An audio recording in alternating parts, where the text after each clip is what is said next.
Hello everyone, let's have more news about the Warriors, but first don't forget to subscribe to the channel and leave a like. The 2025 NBA offseason has been out of sorts and the Golden State Warriors have decided to stay out of it completely.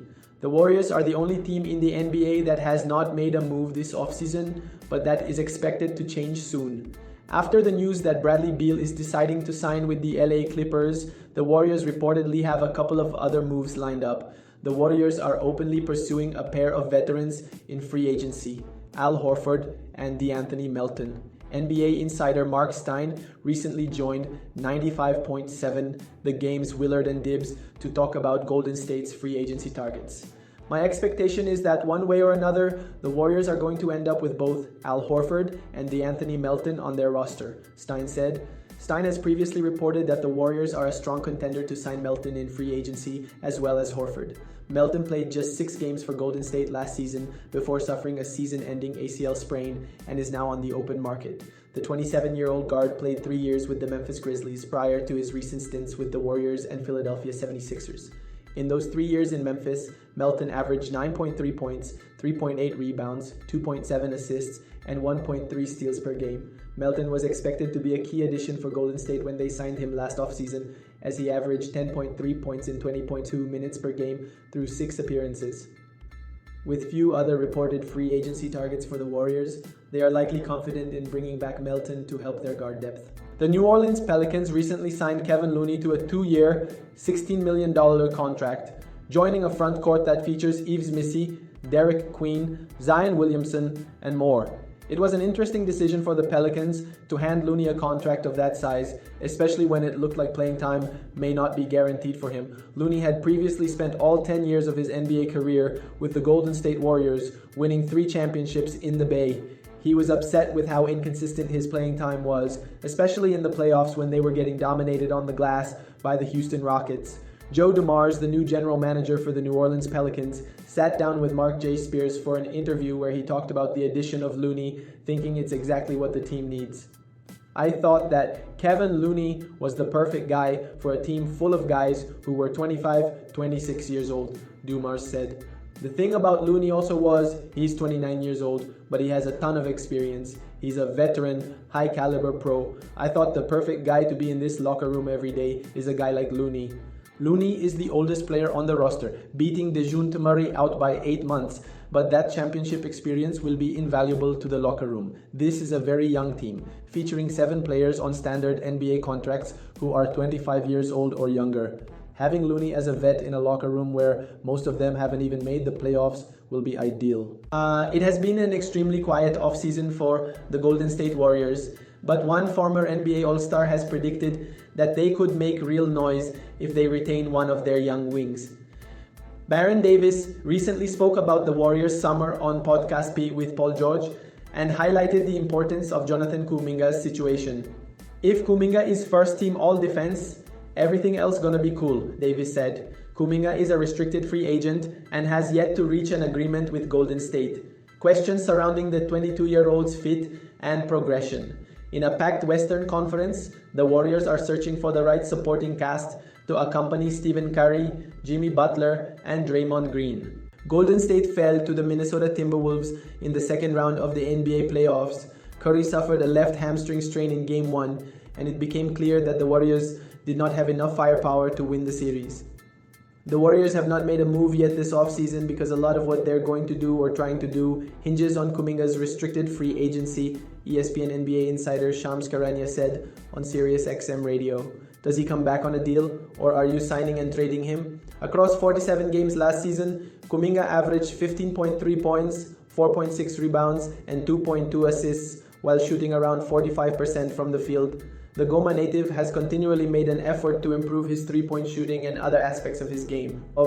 He's a worker. We all know JK can play. We would love to have him back, Warriors guard Buddy Hield told ESPN. He's a special talent. I hope that he stays, and I hope that we can go on this run together.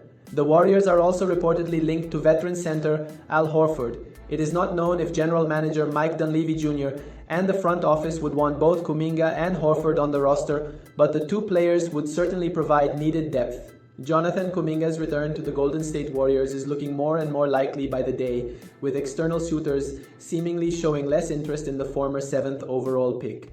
With their own complicated restricted free agency scenario with Josh Giddey, the Chicago Bulls don't appear like they want to become a major player for Kuminga, which could crush a dream trade scenario for the Warriors. The Bulls had been one of multiple teams who reportedly had interest in Kuminga over recent weeks, though that may now be overstated according to insider Joe Cowley of the Chicago Sun-Times on Sunday.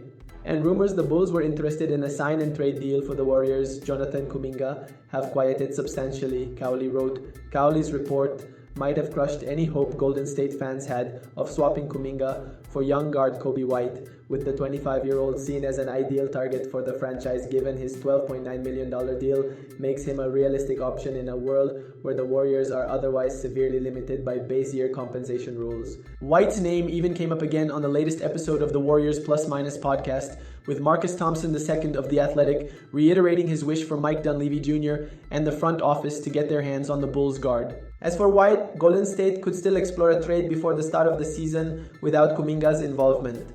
Moses Moody and draft capital may interest Chicago if they ultimately re-sign Giddey and don't want to pay considerable contracts to both going forward, with White set for a significant raise next offseason that could reach $25-30 million per year. Y'all know who I want, man. Get Kobe White and/or go pry Trey Murphy from the grasp of New Orleans, Thompson said. Again, base year compensation rules make it nearly impossible for Golden State to land Murphy in a Kuminga sign and trade right now. White might be the best and most realistic option alongside Sacramento Kings forward Keegan Murray, but it doesn't appear like either will be forthcoming in a tough market for all restricted free agents.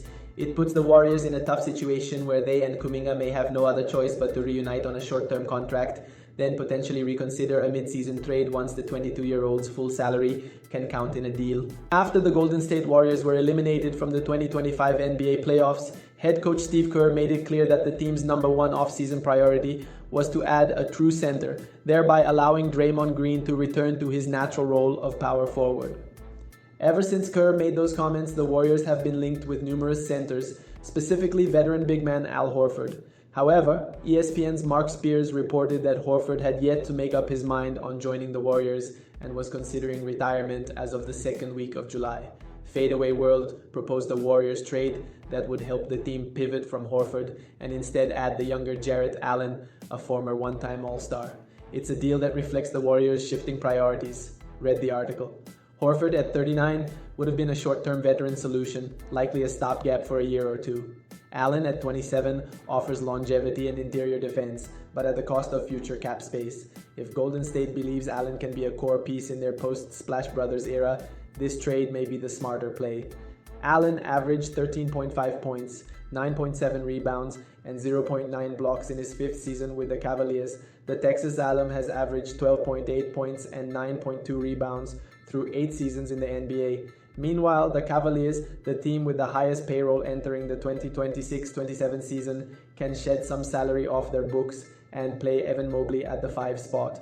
The Cavaliers are currently facing significant financial pressure, with Donovan Mitchell, Darius Garland, Evan Mobley, and Jarrett Allen all on major deals or set to be.